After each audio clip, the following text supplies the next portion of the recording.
Gidaw. Hindi ako na. Dalagi. So ito na guys yung nahuli natin, oh. Ang ganda niya guys, hindi siya nangangagat, ang bait-bait niya. Ayan, oh. So pinapakain ko din guys ay karne at saka gulay. Ngayon araw guys, manguhuli tayo ng ibid. Ibid naman guys ang uhulihin natin kasi yung mga nakaraan araw hindi naman tayo nakahuli ng bayawak.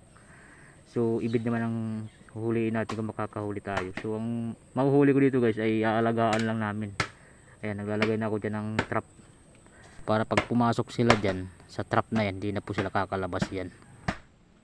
So ito na guys yung finished product natin na ginawa na pang huli ng ibid. Ayan guys, oh. Ayan, so mahuhuli natin dito ay aalagaan lang natin. So ito yung tali, yung pinakabitag nya. Ayan guys, pag pumasok siya dyan hindi siya kakawala kasi may titag. Ayan, sana makahuli tayo guys kasi aalagaan lang natin. Ayan mga pud. Guys, tara tara, dakop yung sawa. Huwag ba magkabernis yan, huwag pinakulop. Ha?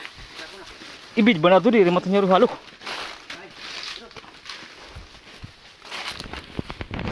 Guys, mayroon na kami aalagaan guys ngayon. Nakahuli kami ng ibid. Isa. Ayan. Ibid. Di halo.